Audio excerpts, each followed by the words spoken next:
Thank you for the prayer. Okay, so for those of you who are visiting with us tonight, you made it just in time for our last class of Romans. Well, my last class of Romans. For this quarter, we have done Romans 1 through 11. And tonight we'll finish chapter 11. We are currently at chapter 11 and verse 11, which is, tonight is an important class because for the last four classes, I guess this is the fourth, maybe, this might be the fifth, but for the last 4 or 5 classes when we've done chapter 9, 10, and 11, we've been laying the foundation for an argument to make a point, one big point, and tonight we're finally going to make that point. The foundation has been laid, and now we're going to get to so what's the point? And then beyond what's the point, we're going to get to, and what does it mean for the audience? What does it mean for us? And so this is kind of a big night with this. And for those of you, just in case you don't remember or you haven't heard me say it yet, on Wednesday evening Bible study next quarter, that'll be 13 Wednesdays. Ed is going to do Romans 12 through 16, which is the practical section of Romans, and we'll talk more leading into some of that tonight and what you need to be reading and what you need to be thinking about as you move into that section. So here is where we've been. This is the foundation that we've laid, the first 3 big points right there. God has always made choices. Do you remember we talked about God chose Isaac and not Ishmael, and God chose Jacob and not Esau. And so the concept that God made a choice of, and we talked about also Jews and not Ishmaelites. And we talk about God chose Isaac, God chose Jacob. It's choosing a system, it's choosing a people, it's not choosing one guy. God made this choice. And so we've looked at this in a pretty good way. God has always made choices. That's not a big deal to us. But verse 30 of chapter 9, what shall we say then? That Gentiles who did not pursue righteousness have attained it, that is a righteousness that is by faith, but that Israel, who pursued a law that would lead to righteousness, did not succeed in reaching that law. Why? Because they did not pursue it by faith, but as if it were based on works. They have stumbled over the stumbling stone, who is Jesus. And so point number 1 is God has always made choices. Point number 2 is that the choice that God made is that people will come to him and be right with him through faith in Jesus. So that was the second major thing that we talked about. Chapter 10 and verse 14 starts the third major thing. How will they call on him in whom they have not believed? So the question that we're asking is, why are most Jews not a part of the family of God? Even though they're Jews, they've been God's called and chosen people for all of these years. Why are they not a part of the family of God? Because if God made a choice, and the choice is to come and to be right with him through faith in Jesus, most Jews have rejected Jesus. And so that's the answer to that question. So I think that brings us up to, I don't see any other major things that we need to review. That brings us up to this last thing, which is why all of this? Why did this whole thing go down in the way that it went down? What's the point of the big thing? So will somebody please read chapter 11 and verse 11 through 16.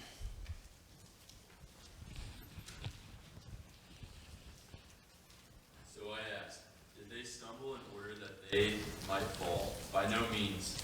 Rather, through their trespass, salvation has come to the Gentiles, so as to make Israel jealous.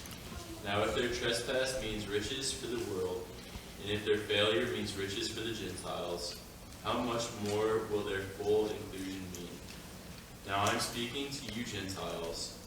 Inasmuch then as I am an apostle to the Gentiles, I magnify my ministry in order somehow to make my fellow Jews jealous and thus save some of them. For if their rejection means the reconciliation of the world, what will their acceptance mean but life from dead? If the dough offered as first fruits is holy, so is the whole lump. And if the root is holy, so are the branches. Okay.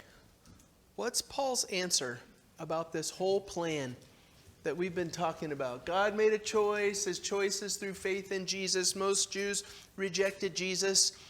But to what end? Why did he create the whole thing in the way that he created it? What was the thing that we just read?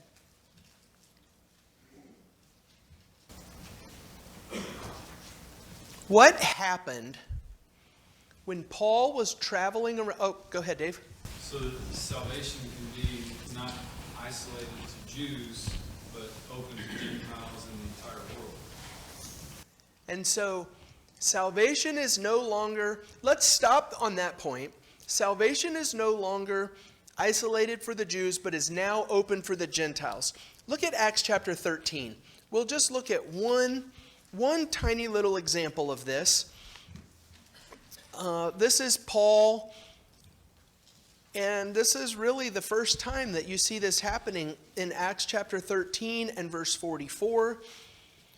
The next Sabbath, almost the whole city gathered to hear the word of the Lord.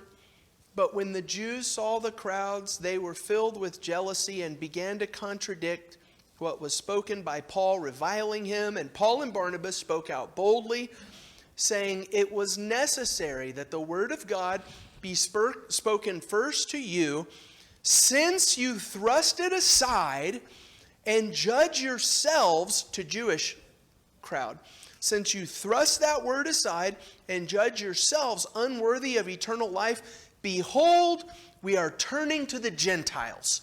So stage one is the Jewish people have largely rejected the gospel of Jesus.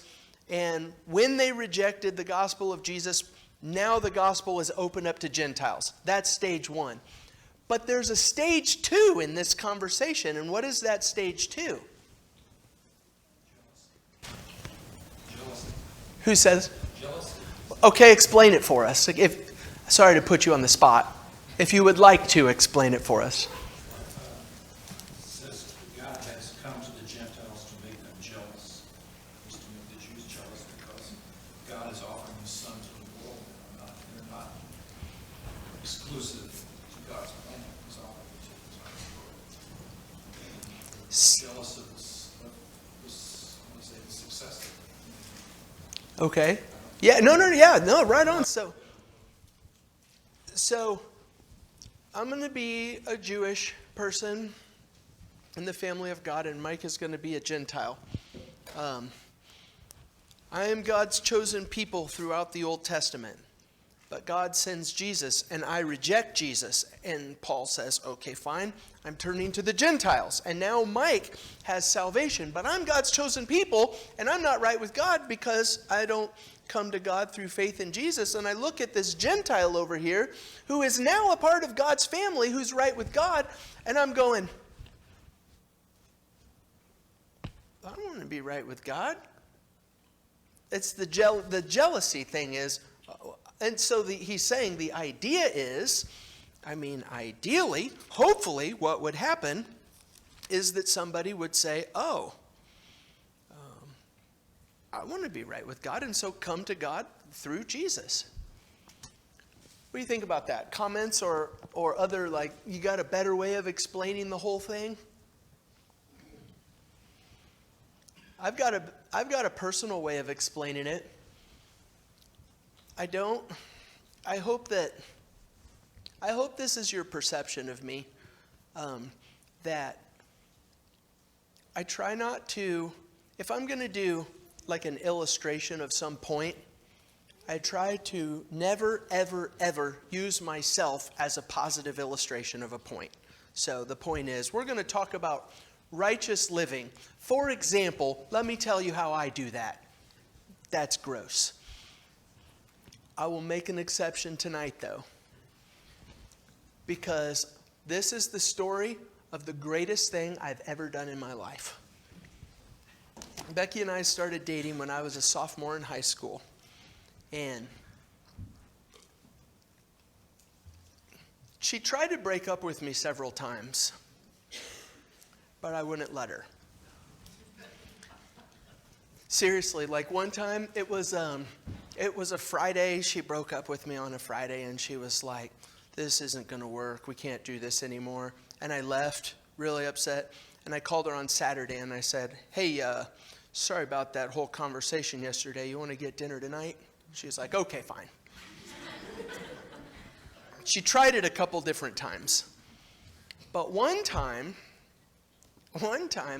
she went to Florida to school a year ahead of me. And understandably so, she decided, hey, there's all of these boys running around. I'd like to dip my toe in the water and see my chances, with the boys in Florida and all of this stuff. But she also wanted to keep me on the hook at the same time. So I made sure, what I did was I was like, okay, so I went out with a couple of girls that I knew she would hear about and that I knew she would hate that I was doing this thing. I'm normally, like I say, no drama, no games. That was, I will admit it, playing games all the way to the end of the road, but it worked out for me in the end. So I will claim that one. But the idea was, she was like, hey, we need to just have some space. I want to see what's going on here and go out with some other guys and try this stuff. And I said, okay, fine, I'll do that too. And she was like, no. She got really upset with that. It was that, I think it's the concept of the jealousy thing that Paul's talking about here. The Jews say, I don't want Jesus. I don't want to come to God through faith in Jesus. I've got this law system that we've been doing for a long time. I don't want to do Jesus. And God says, okay, fine. We'll do salvation through Jesus for the Gentiles, to other people. And the Jews say, well, wait a second. I want salvation through Jesus. I'm not really sure. The problem for me in the story is I'm not really sure how it worked out practically, because it doesn't seem like there were just droves of Jews changing their mind and coming to God through Jesus after this whole thing. But it seems to be what God is describing.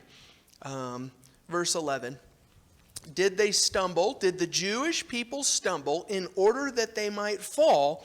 No, it wasn't so that they would fall and not be right with God. Rather, through their trespass, salvation has come to the Gentiles so as to make Israel jealous. And now the whole world gets to be saved, and the Jews get to be included in the family of God too. That seems to be the big plan that Paul has been working up to in this whole thing. Just from this conversation and from those illustrations, it sort of feels inauthentic. Like, if they're rejecting Jesus at first, they don't think he's the Messiah, but then they want to be right with God, so they're almost tolerating Jesus, or maybe, agreeing to be baptized or whatever in order to be quote-unquote right with God. But when they say make them jealous, do you think that's authentic? Like, they're authentically, well, I genuinely believe in Jesus, even though it started from a place of jealousy? Yeah. And also, what happens if we take this big picture that we've been describing, like Jews in all places, everywhere, Gentiles in all places, everywhere. But the thing that we've been talking about in Romans from day one in this class, you've got a church that was primarily Jewish, and then those Jews got kicked out of Rome by the emperor. And now the church is 100% Gentiles, And the Jews are coming back and have been back now for a couple years. And you can imagine this whole thing. And what happens if you take this scenario that we're describing right now and you put it into that situation? It seems like the message that Paul would be saying to the Jews is, hey, be glad for your Gentile brothers in the Lord. Like, now we can all be Christians. And that's a good thing for everybody. Right. I think maybe part of the problem we have here is that, like Jews, we're all looking for our part in the story, our role in God's plan. And instead of letting God do his part, looking for his part. It reminds me of the parable of the vineyard and the workers in Matthew chapter 20. We know the parable. Some people showed up late and got paid the same wage. And I think there's an element of that jealousy, but also the Jews looking at the law and what they've done through their obedience to it as an accomplishment that is worth some recognition, that is worth something to God, because it was so important to them. And that's where their focus on what their part was and what they were doing prevented them from being able to see what God was doing and what God is accomplishing. It's a challenge for us because we tend to look at things from the same system equity through our own lives, compare our accomplishments or our devotion to God to the perceived lack of from somebody else. It's a relatable problem, I think. Yeah, and that takes us back. Stuart made that same parallel with the parable of the vineyard earlier, made that same connection. But that takes us back. In chapter 8 and verse 29, Luke, you mentioned God's part in the whole thing. When we were at this text, I said, hold on, we'll address it later. And we didn't address it later because I never get my class done on time. But your comment really opens the door, I think, to have that conversation in talking about God's part and what God is doing and God's plan and this whole thing. We talked about, let's start in 28, because you'll know, chapter 8 and verse 28, you'll recognize that. We know that for those who love God, all things work together for good. For those who are called according to his purpose, for those whom he foreknew, he also predestined to be conformed to the image of his Son, in order that he might be the firstborn among many brothers. To those whom he predestined, he also called. And those whom he called, he also justified. And those whom he justified, he glorified.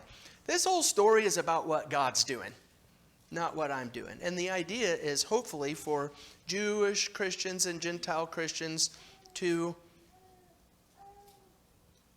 glorify God in that and to come together as a family of God for everybody's benefit. Hopefully.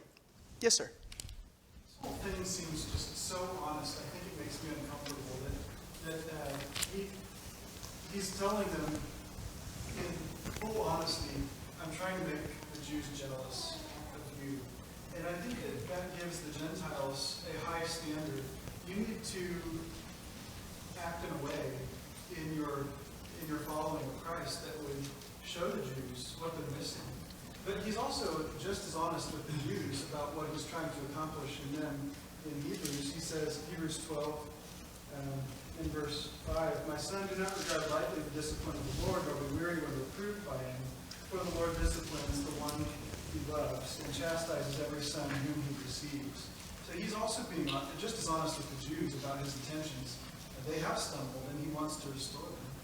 Yeah. I was thinking with your comment earlier in this conversation, one of the things that Paul said is, who are you, O man, to answer back to God? Will the clay answer back to the potter, why did you make me this way? But while that's the mindset, God is explaining himself, saying, this is who I am and this is what I'm doing, which is a gracious deed, for him to do such a thing.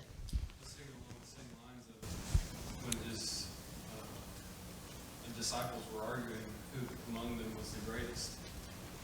And Jesus stopped them and asked, well, what is this you're discussing on the way? And the whole idea is to avoid this isolation of one being the greatest or two being the greatest. but to identify yourselves as servants of one another, and that's what makes you great. That's what makes you great. Yes. Could not ask for a better segue into our next section. The first thing that we did in verses 11 through 16 is the plan. I asked you two questions at the end of last class. What is God doing? We just answered that. And what is the church supposed to take away from that? So let's read verses 17 through 24. And I guess, did we read? Yeah, we should do 17. I want to at least point you back to 13 where it says, now I'm speaking to you Gentiles. That's got to be something that we remember. But as we read 17 to 24, I want you to look for, I've got 3 things in my Bible noted on this. I'm not saying there are only 3 things, but I want you to look for the so what. What is Paul saying to these Gentiles? I told you Gentiles, I told you this whole big plan. This is what God has always done. This is his plan to come through, to be right with God through faith in Jesus. And most Jewish people rejected that plan, but this is why, so that God could ultimately bring them back around into that plan. And now he says to the Gentiles, and here is why I'm telling you this. This is what I want you to know about this whole thing, about how you behave and what you're supposed to do in your life because of this whole plan. Look at some of the things that he specifically says there. So somebody read that for us, please. 17 to 24. But if some of the branches were broken off, and you, although a wild olive shoot, were grafted in among the others, and now share in the nourishing root of the olive tree, do not be arrogant toward the branches. If you are, remember it is not you who support the root, but the root that supports you. Then you will say, branches were broken off so that I might be grafted in. That is true. They were broken off because of their unbelief. But you stand fast through faith. So do not become proud, but fear. For if God did not spare the natural branches, neither will he spare you. Note then the kindness and the severity of God. Severity toward those who have fallen, but God's kindness to you, provided you continue in his kindness. Otherwise, you too will be cut off. And even they, if they do not continue in their unbelief, will be grafted in. For God has the power to graft them in again. For if you were cut from what is by nature a wild olive tree, and grafted, contrary to nature, into a cultivated olive tree, how much more will these, the natural branches, be grafted back into their own olive tree? Okay. So hopefully you can understand from this picture. It's like, okay, so you've got the Jewish people throughout history. They're this olive tree. But they didn't come to God through faith in Jesus. So God cut the branch off. The Jewish people have rejected God, so God has rejected them. They're cut off from the tree now. And what he did was he grafted into this tree the wild olive shoot, the Gentile. And he said, okay, so here's the tree. I'm going to plug the Gentiles into this. Now you can grow as a part of the tree. And the idea is, what does he say in verse 23? And even then, if they do not continue in their unbelief, the Jews, they will be grafted in. For God has the power to graft it. If you want to say, okay, hey, I want to come back to God through Jesus, God picks up the branch that he cut off and he grafts it back into the tree. Now you can be a part of the tree again. It's up to you. So that's the olive tree, cutting off branches, grafting in the other pieces. But what is he saying to the Gentile Christians in Rome? What's the main message for them, or the handful of main messages for them?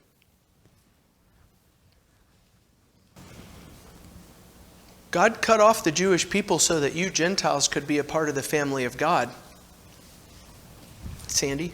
So he's saying, you're better than the Jews that were cut off, because that's where we came from the Jews. I mean, we came from them. Jesus was a Jew, and Jesus saved us. So don't think you're any better than... Yeah. That would happen. 100% that would happen. Probably it would happen to me. The Jewish people get cut off. I get grafted into the family of God, and now I'm sitting around thinking, family of God, you got cut off, but not me. I'm a part of the family of God. And so the first thing that Paul says to this group of people, number 1 in verse 18, do not be arrogant toward the branches. That was exactly the problem that we've been criticizing the Jewish people for all the way from chapters 3 through 8, because they thought, hey, we've got the law, we're the Jewish people. And Paul tore that whole thing down and he said, no way, that's not how it works. He's saying to the Gentiles, don't you make the same mistake and think that you're just some kind of super awesome because you're a part of the family of God. You're a part of the family of God because of mercy, just like everybody else is a part of the family of God. And so, admonition number 1, do not be arrogant toward the branches. Anything you want to say about that one? Or make another point? Dave, and then I think Luke. I was thinking about this in the sense that God, Jesus and God, they're not bending any rules at this point just to get people to join them. Like how I see a lot of religious sects do. I mean, they're just, well, will you come if we do this? Will you come if we do this? It's like, we can change for you so that we can get more people. But it's saying, Jesus says, this is how you're a part of the olive tree. If you don't want that, or if you want something else, you're free to be cut off and do that. Yeah. The thing that we read earlier in chapter 8 about nothing can separate us from the love of God, neither height nor depth or any of these other things, except me. I am the one who can cut me off from the love of God. Luke, you had one? Yeah, so in talking about keeping Gentiles humble, in verse 24, when we talk about a wild olive tree, they're basically just weeds. They're not very useful. They don't have really great fruit. They're just kind of there. So it's kind of at least a humbling, yeah. It's not like you're a rose bush over there, Mr. Arrogance. Look at verse 20. Here's a second admonition. Oh, I will say this. Do you remember last class I went through and I was like, man, isn't it strange? In the whole part, the first part of the book, when Paul was addressing Jewish believers, there was some Old Testament, but not a whole lot of Old Testament quotes. But in chapters 9, 10, and 11, it has just been bam, bam, bam, bam, bam, Old Testament quote after Old Testament quote. And I said in the last class, just thinking out loud, I wonder why. I wonder why Paul all of a sudden would start really using a lot of Old Testament when he's talking to the Gentile people, and why he would not have used it when he was talking to the Jewish people. But look at verse 18.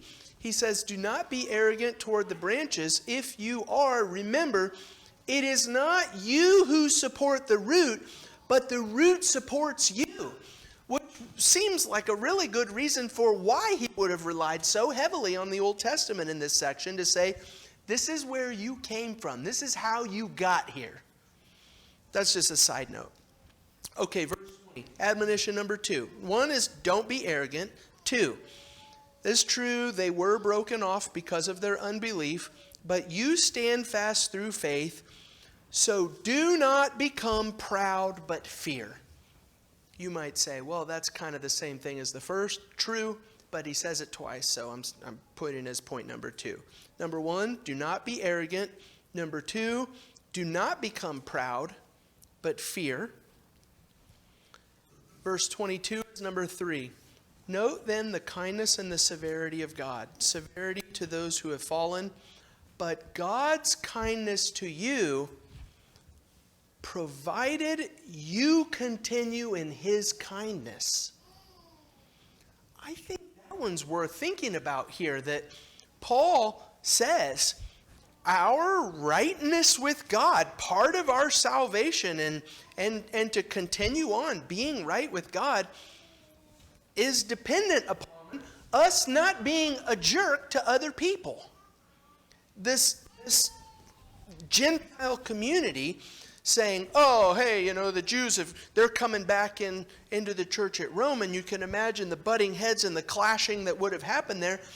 And Paul's saying, don't be arrogant, don't be proud, and continue to be kind to these people as they come back into the family of God. This is a time for rejoicing, not for fighting. I think those are three really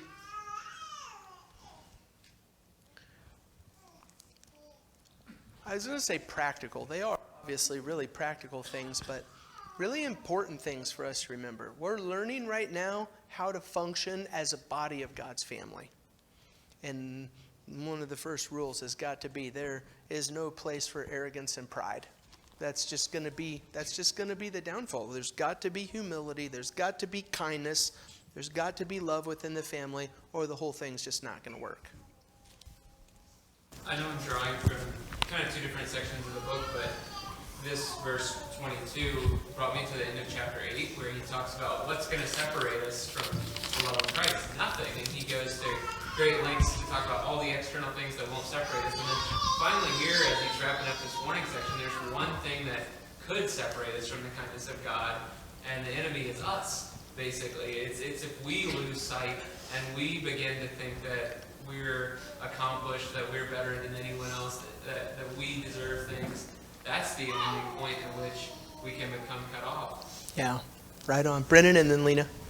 Kind of building off of that, I was looking in Proverbs 21. It's whoever pursues righteousness and kindness will find life, righteousness, and honor. So where is your mind focusing on, and what are you setting yourself up for? Yeah. There really is a lot within Christianity about just being a decent person. I'm serious. It really is a part of who we should be and what we should be about.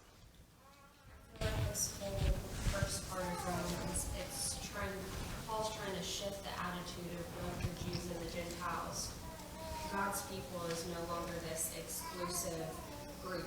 It's open for all, and people who are, quote unquote, in the club, they shouldn't be looking at people outside saying, oh, we're so much better than you because we're part of this exclusive group, but we should look at them and say, these people are dead, we have life, we need to share this life with them. And when people do come and enter the fold, we should be rejoicing. We shouldn't have this negative attitude about our cultural differences. Yeah.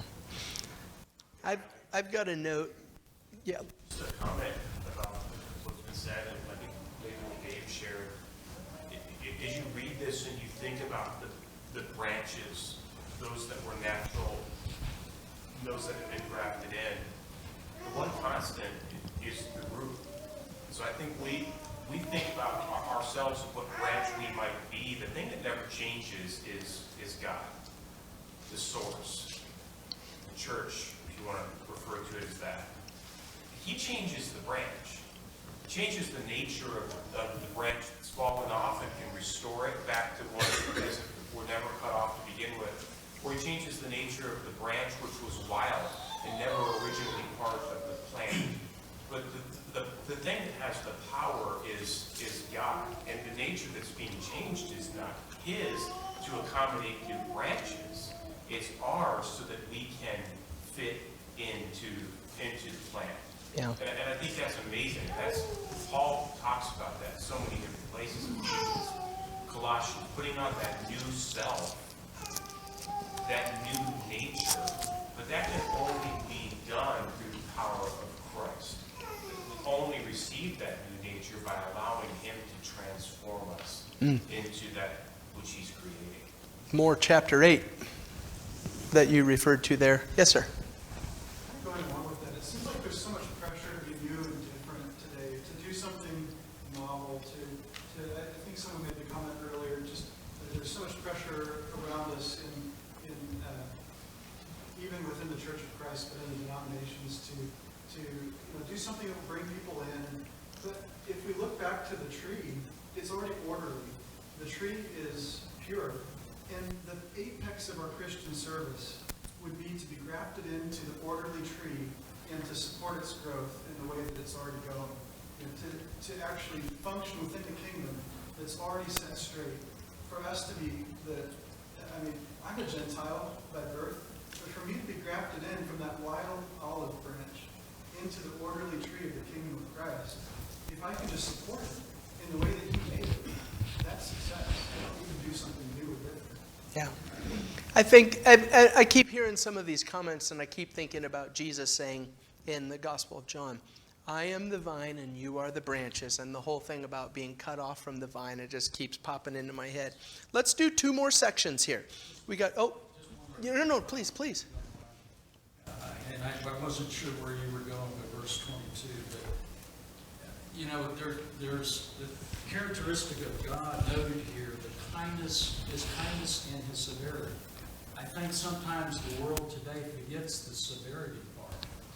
I think these scriptures teach us that there are things that we are responsible, our belief, our faith in God, that keeps us in that as one of His branches, if you will, in that tree. I think we lose sight of that. I think people have the concept that, once I'm saved, I'm always saved. Well, that's not true. This is another probably good proof text to say there are conditions on your salvation. There are conditions on you being grafted in. And he mentions those in this text, your belief, your faith. Yeah. Those are things that we have to continue having in God to be a part of that. Yeah. So verse 20. They were broken off because of their unbelief. And also the severity section, 22. Severity towards those who have fallen. So, yeah. 2 more sections. Verses 25 through 32. This is more of... Lena, I was thinking of this when you made your comment about don't regard people as enemies. I've got a note next to this section before we read it. This says, don't regard them as enemies, but as brethren who are not Christians yet. All caps, underline, in there.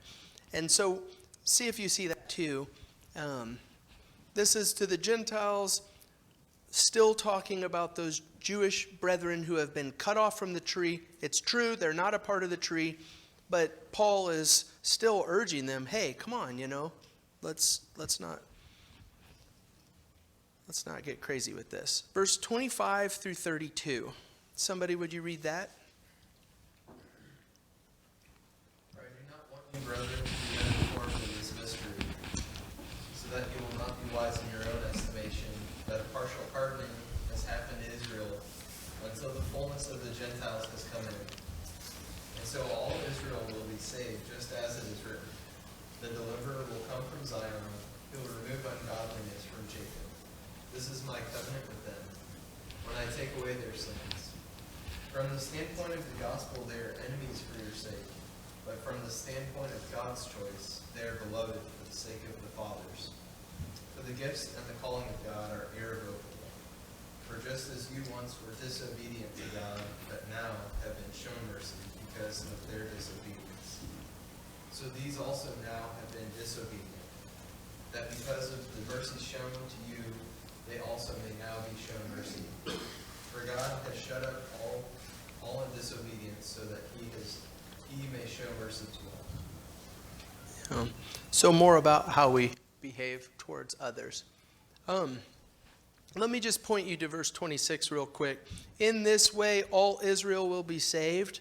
Those are some words that really create like an entire political situation for a long time in our world right now. And the idea is, okay, Israel, we're waiting for Israel to do what Israel does and to ultimately come to God through Jesus. I think that we've seen over and over again throughout this book how you come to God. It's through Jesus. And anybody can do that anytime. God has made the way. He's created the path. He's just waiting for you. All Israel is waiting to be saved. All Gentiles are waiting to be saved. Every person in this room who's not a Christian is waiting to be saved. It's just waiting on you to come to God through Jesus. And so he's talked about this plan. I'm running out of time here, and I got like 1 minute left, and I want to make sure that I finish with this because I like this. We've come to the end of this huge chunk of Romans. I think that this section is not just dwelling on what we just talked about. I think he's thinking about the whole thing that God has said, and it's like Paul just cannot help himself. He has to break out in this statement. Oh, the depth and the riches and the wisdom and the knowledge of God. How unsearchable are his judgments and how inscrutable are his ways. For who has known the mind of the Lord, or who has been his counselor, or who has given a gift to him that he might be repaid? From him, for from him and through him and to him are all things. To him be the glory forever. It's like he made this giant argument, and then he has to finish by, God is just the coolest thing that there ever has been. And the plan that he made is the most amazing thing that there ever has been. And so I'm sorry that I can't stop here real quick because it's actually time. Bob's coming into, I'm going to talk real fast before Bob. No. The last thing that I would say is Ed is going to start class on Wednesday, 12 through 16. And I want you to notice in verse 1, chapter 12 and verse 1. I appeal to you, therefore, brothers, by the mercies of God, based on everything that we've talked about for the last 26 classes, how are we supposed to live? And that's what Ed's class is going to be about. Therefore, based upon all the theology that we've understood about Christianity and how it's all put together and supposed to work, now this is how I walk and daily live my life, and especially this is how we get along with each other. You're going to see a ton of that in 12 through 16. So thank you for doing that, class Ed, and thank you all for the last quarter. The participation and the follow-up and the phone calls have been maybe better than any class that I've ever done. I've really enjoyed the conversation with you. So thank you very much for that.